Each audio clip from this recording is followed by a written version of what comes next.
own a covered call ETF or an options ETF, like a JEPI, qqqi, spyi, qyild, MSTY, there could be some mistakes you could be making. In today's video, we're going to be talking about 4 costly mistakes you could be making when buying some option ETFs or covered call ETFs. So let's get to it. This video is purely educational content and should not be considered personal finance advice. I'm not a licensed financial advisor and I don't know your financial situation, risk tolerance, or even investment goals. Past performance doesn't guarantee future results, and always do your own research and consider consulting with a qualified financial professional before making any investment. Alright, let's get on to the video. Hey guys, my name is Steve and I run the Frugal Expat website where we try to help people to save more and invest better. Today we're breaking down 4 common mistakes that a lot of investors have when they're buying some income ETFs. So let's dive in to some of those mistakes. Now, first of all, before we dive into some of these mistakes, we're going to be using some other ETFs to kind of help make some examples. And so we're going to be talking about QYLD and XYLD. They're from Global X. They track, QYLD tracks the NASDAQ 100, XYLD tracks the S&P 500. They sell covered calls on 100% of their portfolio at the money, and so they're hoping to get some pretty good yield. That yield ranges between that 10 to 12%. Are these good? Well, we'll talk about that later. Our next 2 ETFs, we're also going to be talking about our spyi and qqqi. Spyi tracks the S&P 500. qqqi tracks the NASDAQ 100. They're from NEOs, and so they have some tax efficiency. What they do is they will sell anywhere between 60 to 90% of their portfolio out of the money, and they will make income that way. SPY is doing about 12% yield. qqqi is doing about 14% yield. And so these could be some ETFs for you. So let's break down these 4 common mistakes and use these ETFs to kind of show you guys maybe not every ETF is created equal. Mistake number 1, chasing the yield. Now, you may be on YouTube, maybe you're in Reddit, and you're watching, reading, you're thinking, oh, this ETF that's doing 12 to 14% looks pretty good. Or maybe this ETF that's doing 40 to 60% yield is a pretty good one that I could add and have lots of income. Well, not so fast.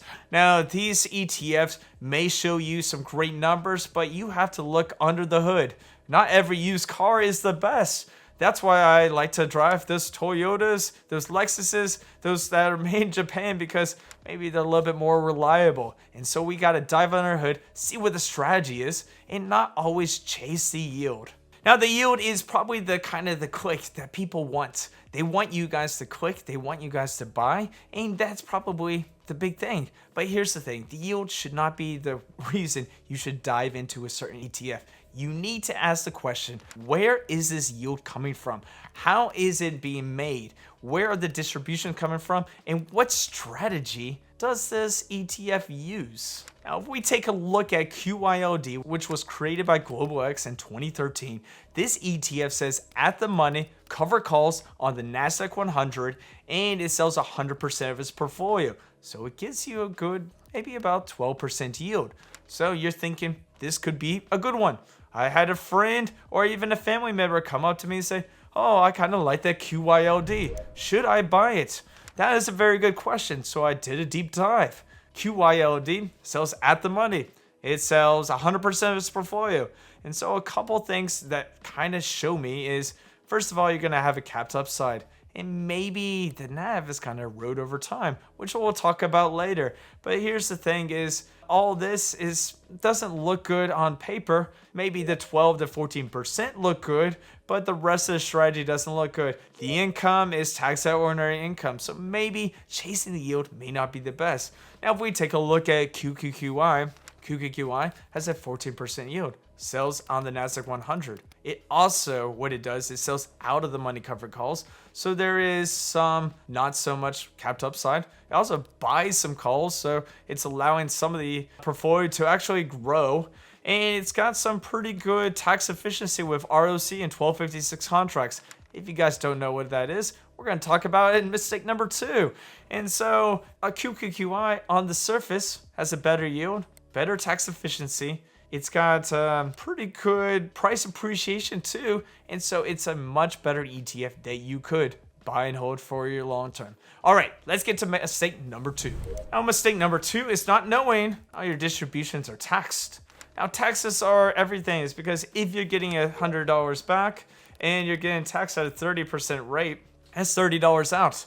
Now, if you're getting $100 back and your taxes is much lower, then you're wondering, why I get to keep more of my money? That's the thing that some of these kind of make it different. So if we look at maybe an XYLD and a QYLD, they're taxed at an ordinary rate. And so their tax distributions are going to get taxed at your normal rate. If your tax rate is the highest, sitting at a 37%, which is pretty high, and then you have state taxes on top of that, you're losing a lot of money. Now with ETF like a NEOS, they do 1256 contracts. Now let me explain that really quickly. A 1256 contract is an option contract on an index. So they're selling it on the SPX for SPYI. They're selling it on the NDX for qqqi. Now what happens is when those distributions come back, 60% tax at a long-term capital gains rate. 40% short-term capital gains rate. Short-term is that ordinary rate. Long-term is the long-term more preferable rate. Now, this also does some return of capital. So return of capital means that they're going to also give you back some of the money you already paid for it. Now, that is also going to lower the cost basis. So if the asset continues to go up, that's pretty good news. If the asset goes down, well, you're also losing some money on that NAV. But with the NEOS ones, you're getting anywhere with that 90 to 100%. So that's a tax deferral, and you won't have to worry about selling those off. And when you sell this off, there will be long-term capital gains on the tax on the net asset value of it when the cost basis comes down. So that's something to worry about in the next 7 to 10 years, but hopefully it continues to grow in the future. So NEOS ones are more tax efficient, meaning you keep more of that money. The Global X ones, less tax efficient. You can also see these with some other ETFs. JEPI and JEPQ use ELNs, tax at a ordinary rate. Less tax efficient means you keep less of your money. So you need to make sure to figure out, are these more tax efficient than the others, or how much taxes are you really getting out of it, and will you make more money with the more tax efficient ones?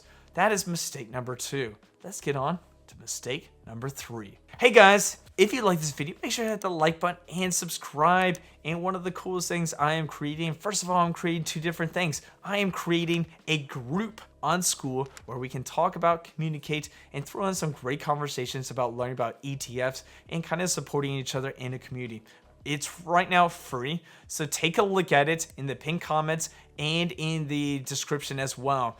And if you need some one-on-one coaching, I'm offering some one-on-one coaching where you can spend an hour with me, or we'll go over your portfolio, see what we could do, tweak it, create it, and build something for your future. If you want, I'm going to leave a link in my description and in my pinned comments. So take a look at this, schedule a time, and let's have some fun. All right, let's get back to the video. Mistake number 3 is ignoring NAV erosion. Now, what I mean by that is you always get an income check, which is great. Maybe you invested $10,000 or even $100,000 or $1 million, and you continue to get maybe a 12% check, which is about, let's say at 100,000, that's about $1,000 per month, and that seems pretty good. But the bad part is, if your asset continues to erode, you're losing money in the process. So if you're getting about, let's say you have $100,000 invested and you're getting about $12,000 per year in income, but at the end of the year, it's actually worth $85,000. You lost about $3,000 in that period instead of gaining. And so that's where a lot of people get things wrong. They like the high yields, but in the process, the asset value has gone down and you're losing money in the process. And so that's not what we want. We don't want to have income and lose value. We want to have income and gain value. Now, if we take a look at QYLD, I've mentioned it a couple times in this video already, and I took a look at it from its inception in 2013 all the way to the end of March. Now, I'm probably recording this video in April, but if you take a look at it, it's gone down in net asset value, price appreciation in the time period, down 30%. That is a crazy number. Now, if we look at one like qqqi, in the same time period, it's actually gone up about 5 or 6%. Now, if we take a look at it year to date, a lot of these assets are much higher, but still QILD continues to lose, while qqqi has a little bit of upside with its portfolio and continues to grow. That's two different strategies. One is losing, one is gaining. The one you probably want is the one that continues to grow. And so you got to look at how the NAV is eroding and if the NAV is eroding. So that's mistake number 3, not watching the NAV erosion. Mistake number 4 is your asset allocation. Now, not every ETF could be put into this portfolio, but here's an example. Let's say we want to add a lot of income ETFs and other ETFs. So we add a GPIX, spyi, XYLD, T-SPY, we add in Devo, a JEPI. Now here's the thing about all these ETFs. They all track the same index, the S&P 500. Now Devo is more of a value, JEPI does a little bit more value, but they all track the same index. They track large cap, S&P 500 companies. Now if you throw in a qqqi and some more NASDAQ ones, you're still in that large cap sphere. There is a huge overlap in your asset allocation. That's your mistake number 4, is that huge overlap. You need to broaden it out. Maybe have some sector ones. There's a SOXY and CHIPY that do semiconductors. Maybe also throw in maybe an international one, a small cap one. Neos has got IWMI. It's a great small caps one. Maybe throw in a sector that doesn't deal with some of those equities, like an MLPI, which deals with MLPs in that energy infrastructure. Maybe look at maybe some alternatives like real estate, gold. There's some other great ETFs out there, so we don't have to stack all in those large cap ones, because when the large caps do fall, well, your portfolio could fall too. So if you have alternative and more diversification, it can help your portfolio do better in the long run. And the cool thing is they still have high yields. And so that's great. Like an MLPI, it does anywhere between 14 to 15% yield, but it tracks a different sector that's unrelated to the rest of the broad market. And so you're good with that. As long as oil is still pumping, you're still making some good money. And so this is a great reason to kind of diversify and not put all your eggs all in that large cap basket. All right, now I just broke down 4 different mistakes that you could be making. There is probably several more. It could be 5, 10 mistakes all in one. So let me know in the comments. Have you ever made any mistakes in your portfolio? What is one of the biggest mistakes you have made when investing? So then we can learn from you as well. I know my commenters have some great tips and great information. So let me know, what is your biggest mistake and what have you learned from it, so we can also learn from you as well. Now, if you like this video, make sure to check out one of my latest videos up here. And I'll see you in our next video.